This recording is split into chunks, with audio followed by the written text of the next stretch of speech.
Tá certo, Viviane, obrigado pelas informações aí diretamente do Rio de Janeiro. E a gente continua aqui fazendo a nossa roda de conversas. Eu recebo agora aqui no estúdio o Paulo Nicoli Ramires, que é cientista político da FESP-SP, e a Juliana Paula Magalhães, que é professora de Filosofia e Teoria Geral do Direito. Gente, primeiramente eu queria saber se vocês esperavam esse resultado no Rio de Janeiro que a gente acabou de ver, o Witzel aí ganhando as eleições para o governo do estado do Rio. Era aguardado? Tinha chances de uma reviravolta?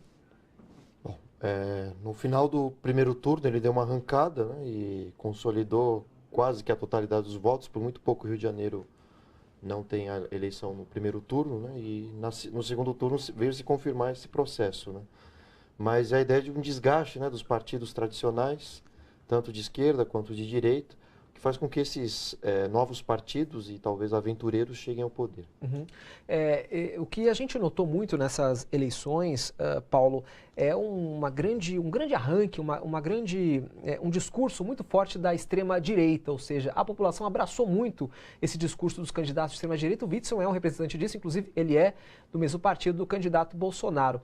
Na sua avaliação, por que houve essa ascensão dos partidos e dessa ideologia da direita e da extrema-direita? Essa ascensão desses partidos mais à direita é reflexo de uma cultura da violência que nós temos no país, né, que é herdada da escravidão. Há um gosto, um desejo, né, por um militarismo, por ideias antidemocráticas e que se voltam contra os direitos humanos. Então, a vitória desses partidos é resultado não só dos desgastes das antigas instituições, sejam os partidos, a própria ideia de democracia, né? Mas isso é um desgaste também criado pelos grandes meios de comunicação, que ao atacarem o PT, acabaram jogando na lata do lixo todos os demais partidos. E ainda assim o PT, apesar dessas derrotas já anunciadas, né, inclusive para presidente, manteve-se um pouco vivo, né, diante de todo esse tsunami desses ataques, né? Então, é um processo no qual, creio eu, que todos nós vamos nos arrepender, né? Está no ar a ascensão de um governo autoritário, riscos à democracia, aos direitos individuais, aos direitos dos negros, dos GLBTs, das mulheres.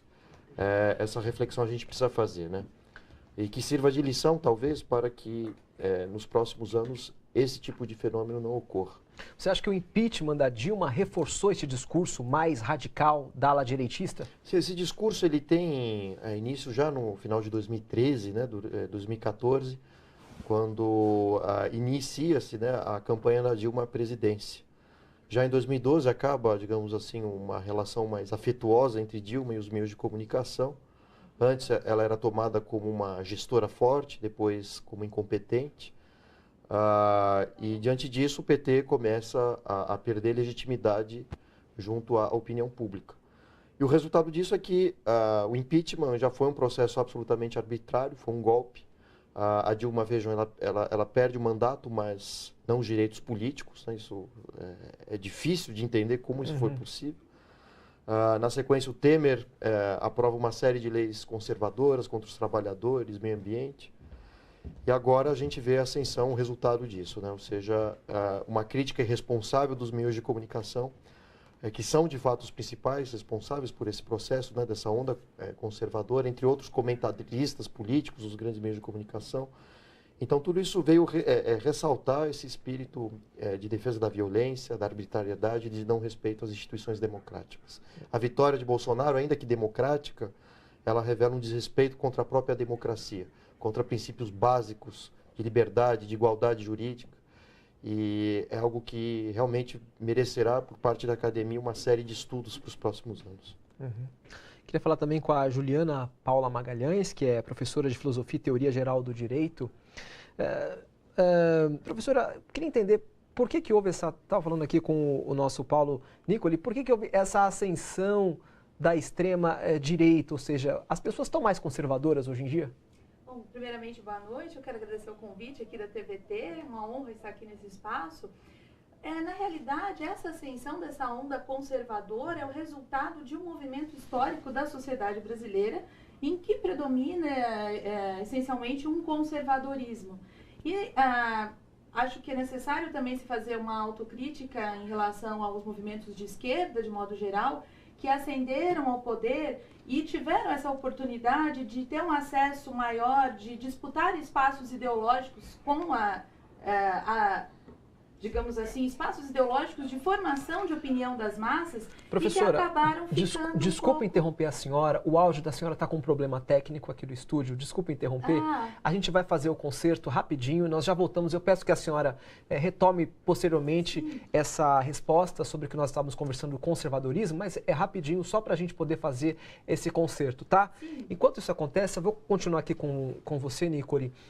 Na sua opinião, também há esse conservadorismo em ascensão no Brasil, ou seja, esse conservadorismo atingiu a política de uma certa maneira?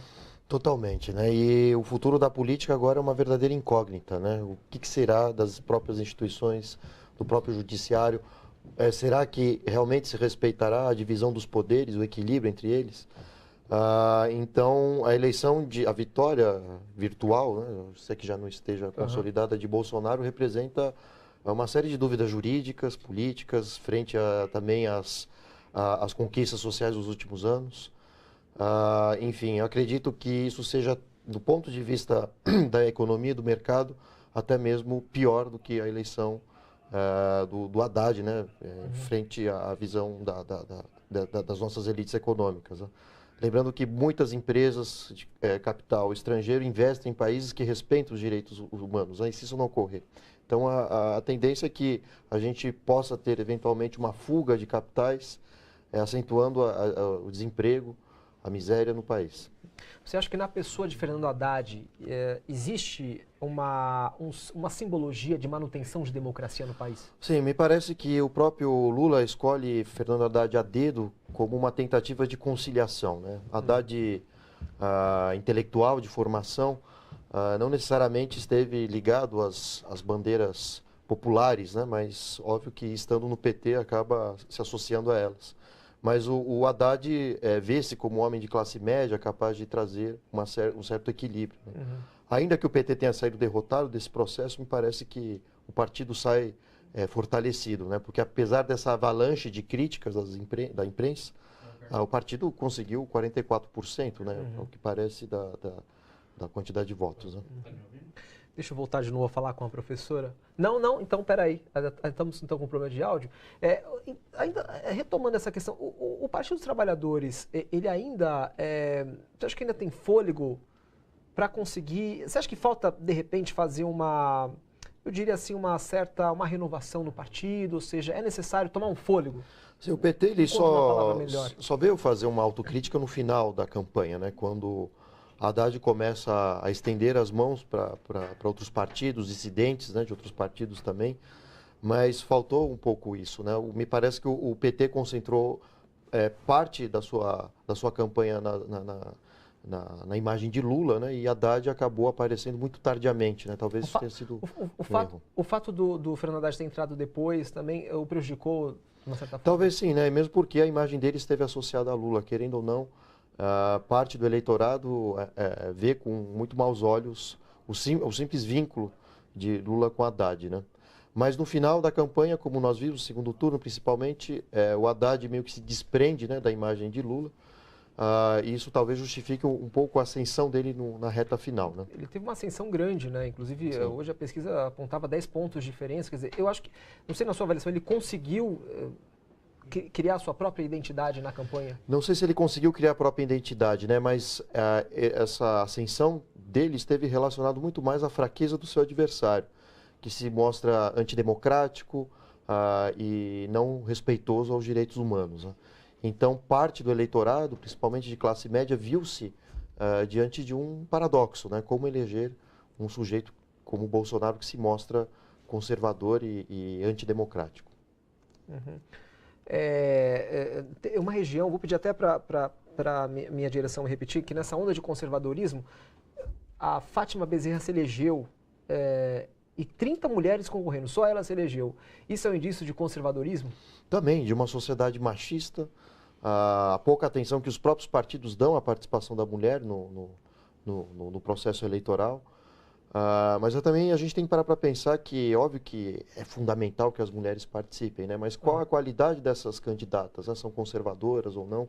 Às vezes há até mesmo candidatas que agem contra os próprios direitos das mulheres. É uma coisa que a gente tem que parar para pensar. Seria caso a caso, né? Então, claro, de análise e partido por partido. Muito bem. Bom, agora a professora Juliana, então, ela estava comentando, a gente teve um problema, peço desculpas, professora, mais uma vez, foi um problema técnico no microfone da senhora, mas a gente falava sobre esse conservadorismo, né, que acontece no Brasil todo e, na sua opinião, né, a senhora como professora de filosofia e também teoria geral do direito, a nossa sociedade anda mais conservadora, professora? Sim, eu entendo que sim. Eu acho que estruturalmente a sociedade brasileira ela tem um passado conservador e mais do que isso, hoje nós vivemos um momento de mais do que conservadorismo, reacionarismo, no sentido de que as próprias instituições democráticas estão sendo ameaçadas, né, por um movimento até de caráter fascista. E eu estava colocando a importância de uma autocrítica, né, da própria esquerda, no sentido de que faltou uma disputa ideológica mais firme no momento em que a esquerda ascendeu ao poder. Porque desde a redemocratização, o PT foi o partido que mais realizou medidas sociais com um viés para os mais pobres, para a população mais carente, teve um trabalho importante na área da educação em vários setores. Mas a disputa ideológica ela não ocorreu de maneira efetiva. Então, o que houve? Houve uma consolidação daqueles padrões reiterados de comportamento conservador, ao mesmo tempo em que houve um momento de bem-estar da população, de bem-estar social, especialmente no governo Lula. E aí o que acontece? No momento em que há a crise econômica, se elege-se um culpado.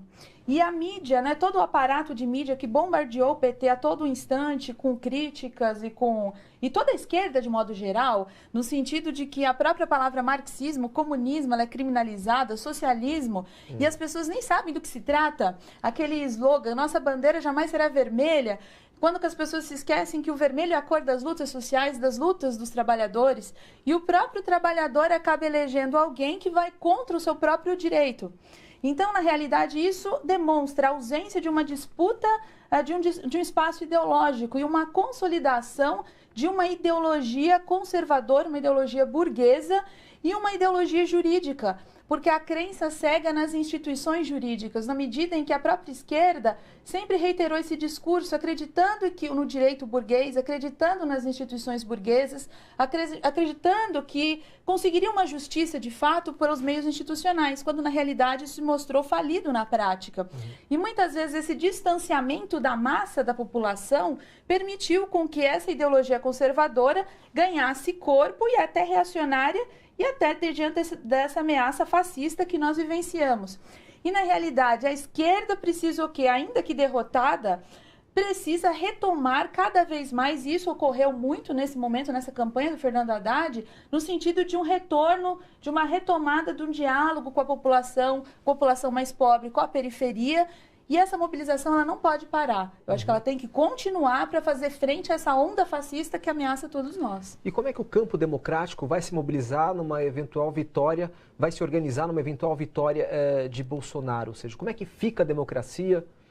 Como é que ficam as instituições? Eu acredito que elas estão ameaçadas. Em certa medida, eu acho que a esquerda, o movimento progressista, ela deve permanecer unida, de modo geral. É um momento em que a esquerda deve deixar de lado suas pequenas diferenças e se unir. E os setores progressistas da sociedade, os intelectuais, os estudantes, os trabalhadores, precisam permanecer unidos contra essa onda fascista que nos ameaça. É claro que no cenário eleitoral atual que nós tivemos, ainda que uma derrota da esquerda, mas o fortalecimento desses movimentos de massas, movimentos de estudantes que mostraram a sua força nesses momentos, movimentos sociais de modo geral, e isso é importante que essa luta continue, porque vai ser necessária uma luta social efetiva para conter esse avanço fascista. Tá. Deixa eu só fazer uma correção. O Bolsonaro está eleito, viu? Já está eleito. E agora, com essa vitória, como é que o campo democrático vai se reorganizar?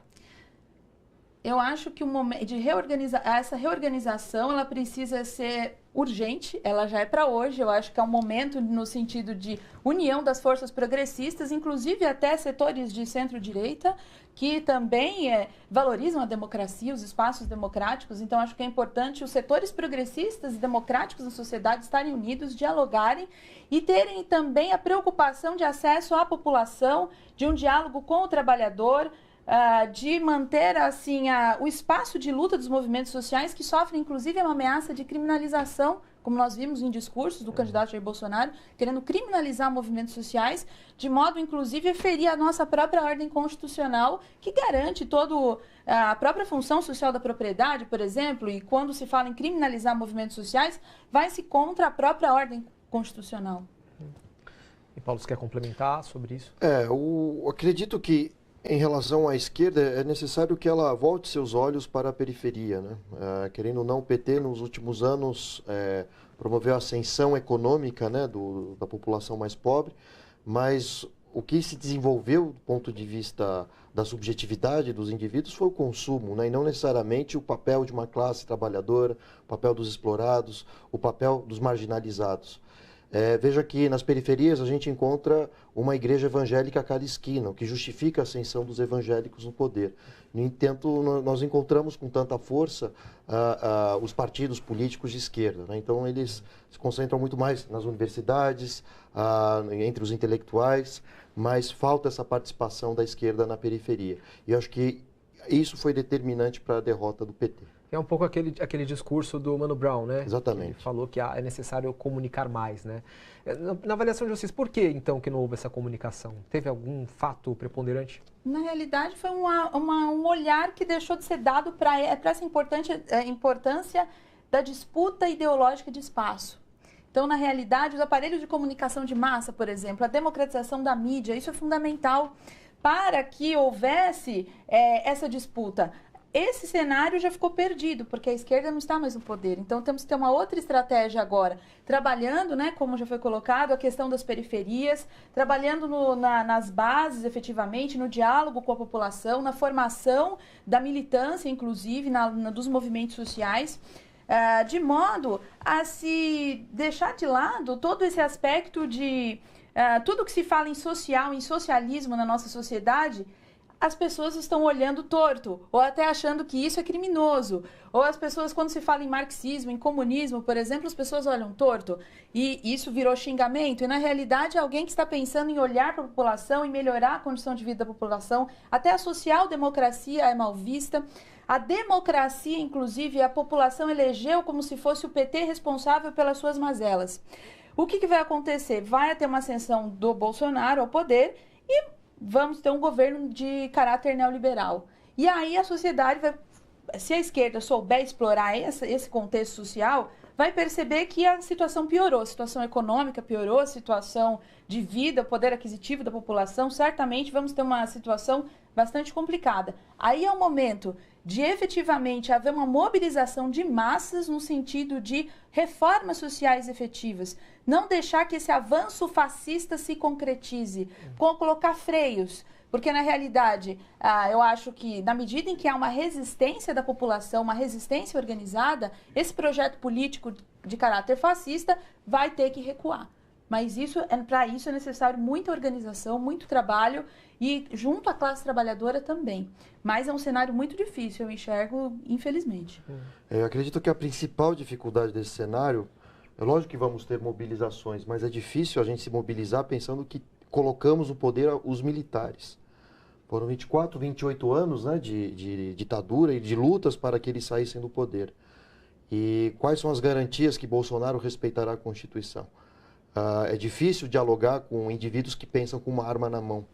Então isso pode, inclusive, desmobilizar os movimentos sociais, as lutas políticas e até mesmo aqueles que tenham algum tipo de espírito democrático. Inclusive conservadores, muitos deles voltaram-se a favor de Haddad, né? Então, uma reflexão que a gente tem que fazer, né? Qual que será o papel desse governo? Haverá respeito às instituições? Haverá respeito à liberdade de expressão, à liberdade dos professores dentro das universidades, das escolas?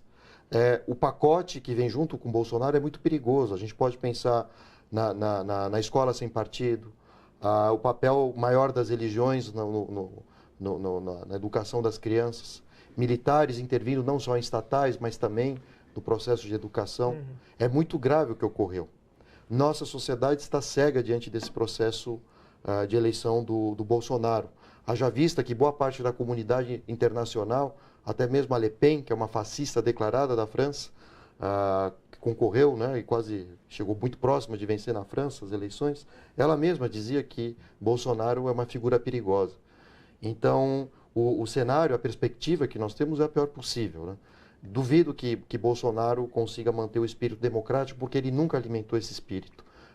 Basta observar, anos atrás, que ele dizia que desejava fechar o Congresso, mais recentemente, o seu filho disse que fecharia o STF, ou prenderia.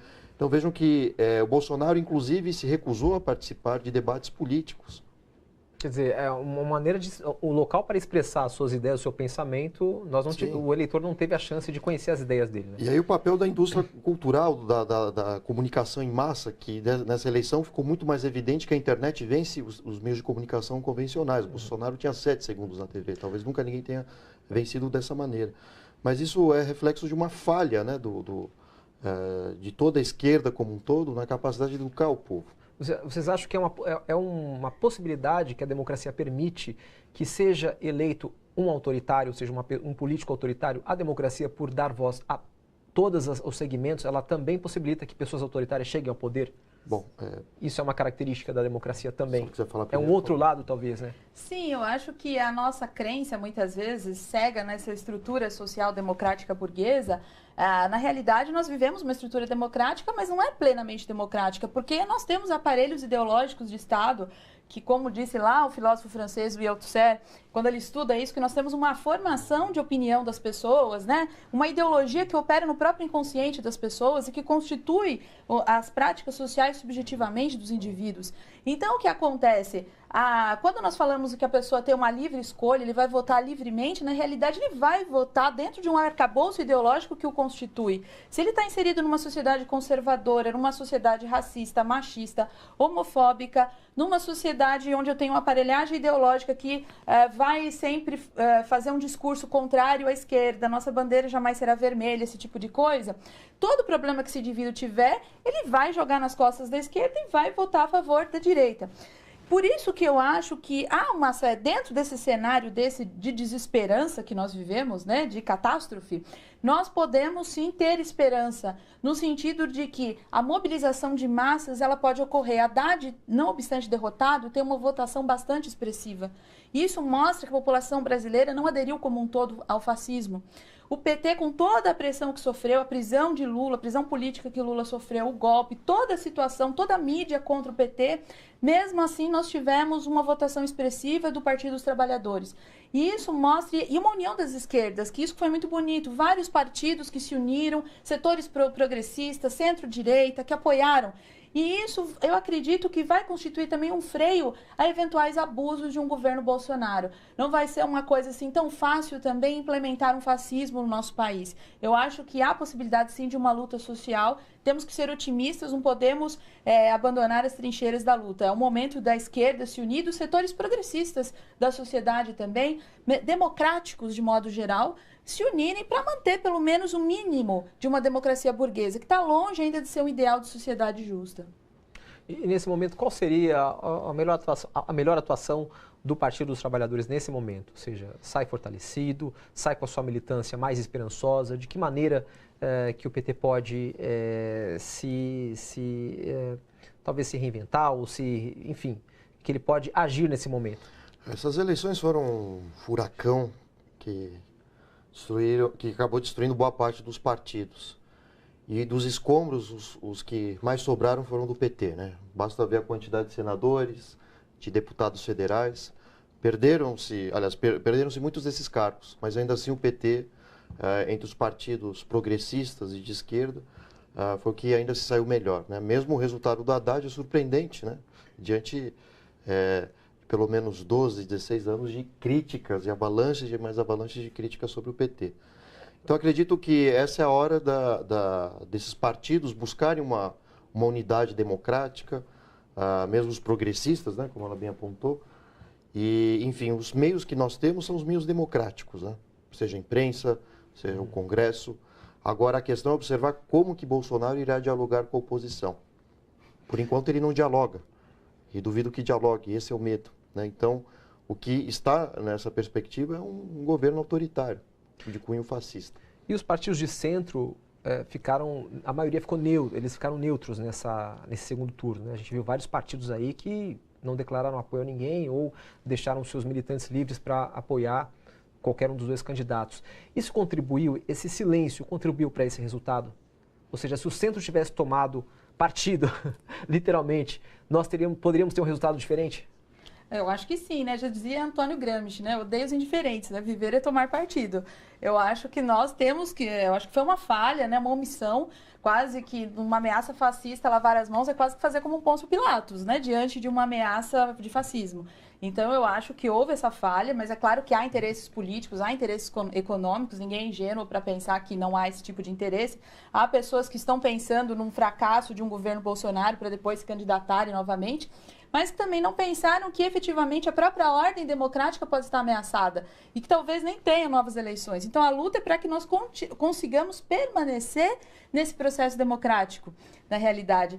E eu acho que a luta da esquerda ela não deve só ficar no viés institucional, porque a crença nas instituições também já se mostrou falida. As instituições, de modo geral, o Estado, o Poder Judiciário, se nós acreditarmos simplesmente nisso, né, no Congresso Nacional, o nosso horizonte de mundo, preso numa ideologia jurídica, numa forma jurídica, ele é muito limitado. Nós temos que pensar em termos de movimentos de massas, de mobilização das massas, porque a direita pensou desse aspecto, ela conseguiu trazer a massa para o lado dela. A esquerda precisa trazer a massa para o seu lado novamente, porque aí sim nós conseguiremos efetivamente mudanças sociais verdadeiras, mudanças inclusive de caráter estrutural. Elas necessitam de uma ampla mobilização das massas, que transcende o próprio processo institucional.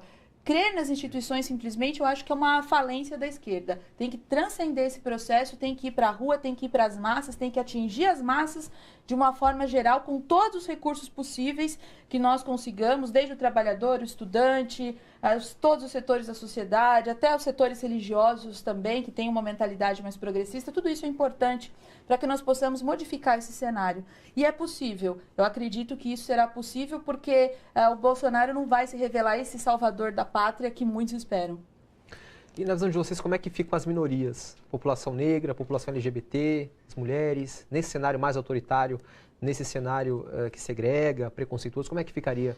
Como é que vão reagir as minorias? Eu acredito que as poucas conquistas que ocorreram nos últimos anos estejam todas em risco, né? Basta lembrar o caso da eleição do Trump, né? O Trump, quando ascende ao poder, ele realmente faz com que muita gente se sinta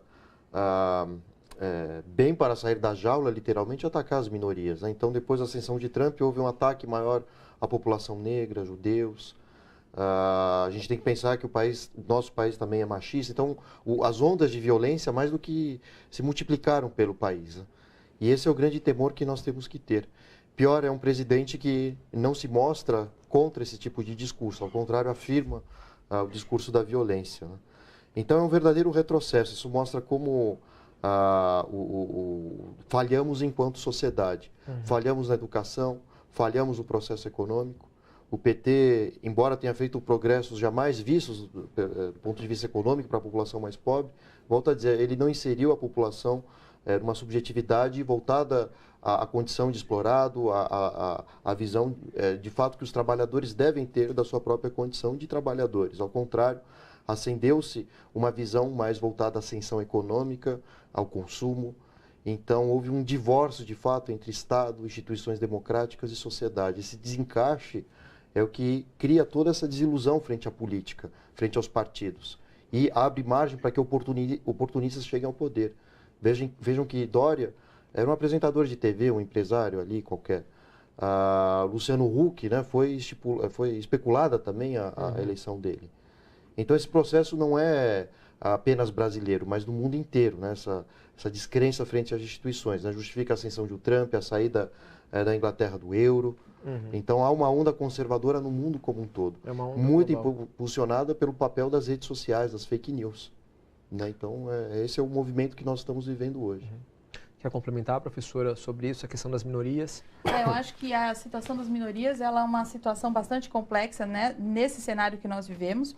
Na realidade, o discurso machista, racista, homofóbico, ele encontra essa ressonância porque a nossa sociedade é estruturalmente dessa forma.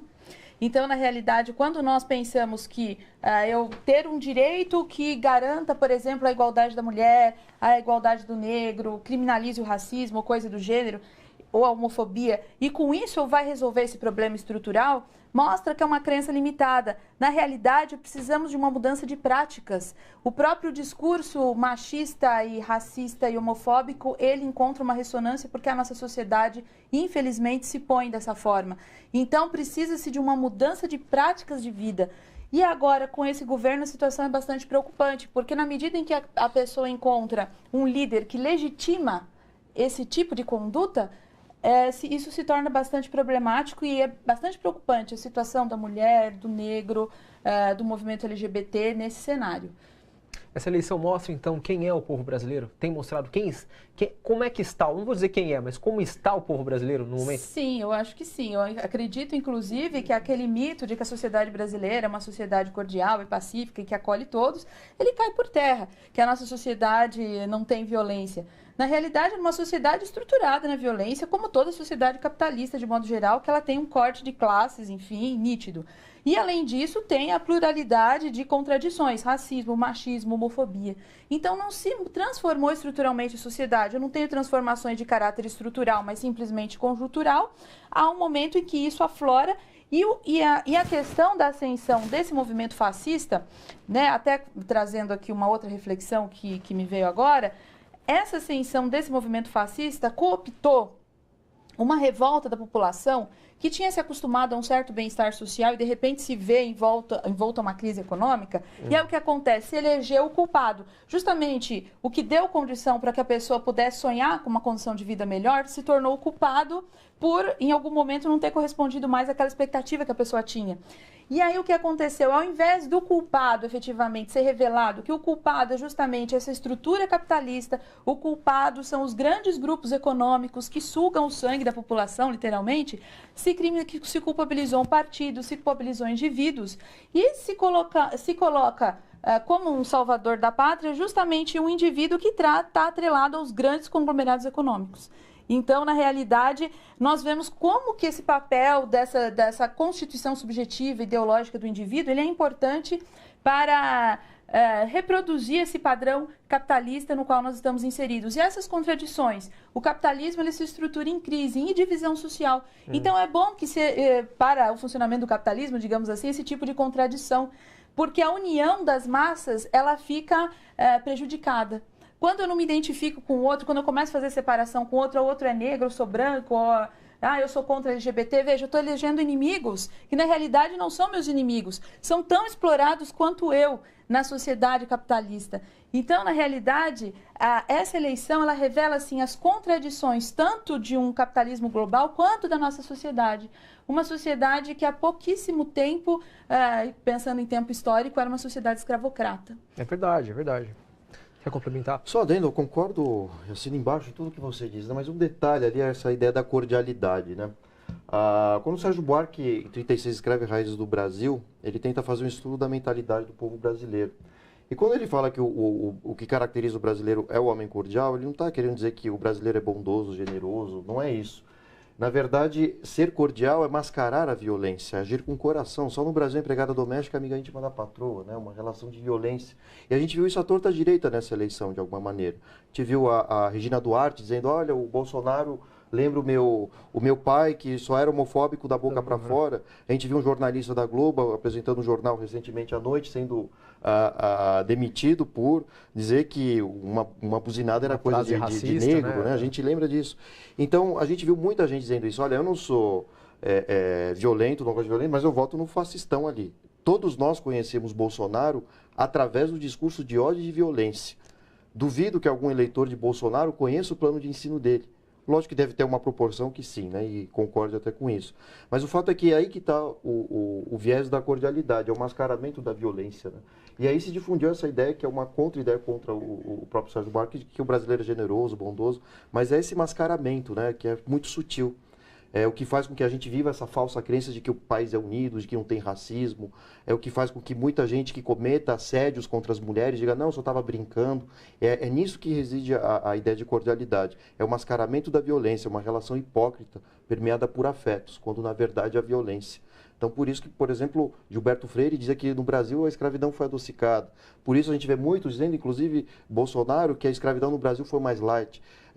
Perdão, a ditadura. A ditadura é ditadura, não tem como... Não tem ditadura light, não tem nazismo light, agora, não tem mascarar essa light, violência é o que caracteriza a cordialidade, né? Então, seria a única ressalva que eu faria, mas ser cordial não é ser bondoso e abraçar o mundo, ao contrário. É mascarar uma violência, agir com afeto. É um preconceito mascarado, machismo mascarado, e a gente tem que abrir os olhos para isso. O que nós vimos nos últimos dias de eleições foi um Bolsonaro mais paz e amor, mais light. No entanto, ainda assim, o passado das falas dele carrega uma série de interpretações errôneas sobre a história do país, uma visão intelectualmente limitada. Nós entregamos o poder a um sujeito chucro, a um sujeito com uma baixa formação intelectual, isso é realmente perigoso. Vejam que muitos daqueles que criticavam Lula por não terem a quarta série, por não falar direito, são os mesmos que hoje votaram no Bolsonaro. E isso mostra a hipocrisia da sociedade brasileira. Era essa a ressalva que eu queria fazer. Você quer complementar, professora, por trás de tanta gentileza, existe aí um sentimento agressivo no povo? Sim, existe. Estruturalmente na nossa sociedade ela é constituída dessa forma e nós temos todo um aparelho ideológico aí, os aparelhos ideológicos de Estado que vão fomentar isso também, que vão reproduzir esses padrões. Como nós vimos pessoas da mídia dizendo, como ele citou, né? Agora, por exemplo, a declaração da Regina Duarte, né? Que, meu pai era bondoso e dizia que lugar de negro é na cozinha também, ela acrescentou isso na entrevista. Então nós vemos, por exemplo, esse tipo de declaração e que encontra ressonância na população, como se fosse, é só brincadeira ou coisa do gênero. E na realidade, aqui até trazendo um outro viés aqui para a resposta, algo que eu já tinha também trabalhado, na realidade, a direita foi eficiente em cooptar o espírito de revolta da população para o lado dela. Então, na realidade, todo esse ódio que uma grande parte da população, a maioria, né, que é da população, desenvolveu em relação à esquerda, na realidade é um ódio em relação à própria estrutura social no qual essa pessoa está inserida. Só que a pessoa elegeu um culpado, e o culpado errado. É como diz um meme, né, daqueles de Facebook, você não odeia segunda-feira, você odeia o capitalismo, na realidade, né? Porque você odeia ter que acordar cedo de manhã para trabalhar. Exatamente. Então, na realidade, quando se há uma crise econômica, ao invés de culpabilizar os bancos, toda uma estrutura industrial, todo um poderio econômico que tem por trás, o que acontece? Se culpabiliza aqueles que estão lutando politicamente por uma melhora social. Então, isso é o mais grave do que acontece. A questão ideológica ela não pode ser subestimada pela esquerda. E as lutas sociais, né, as lutas dos trabalhadores têm que estar ao lado da luta do movimento negro, do movimento LGBT, do movimento feminista. São lutas fundamentais para que nós possamos romper com esse tipo de sociabilidade de exploração na qual nós estamos inseridos. Gente, obrigado. Nosso tempo é curto. A gente podia falar muito mais sobre isso. Quero agradecer muito a presença de vocês aqui no nosso plantão no seu jornal. Sejam sempre bem-vindos, viu? E até uma próxima. Muito obrigado. Boa noite. Obrigada. Boa noite. A gente vai para um breve intervalo e volta já. Voltamos daqui a pouquinho com mais informações sobre as eleições nesse segundo turno, mostrando aí que o candidato Jair Bolsonaro foi eleito. A gente volta daqui a pouco com mais detalhes. Até daqui a pouco.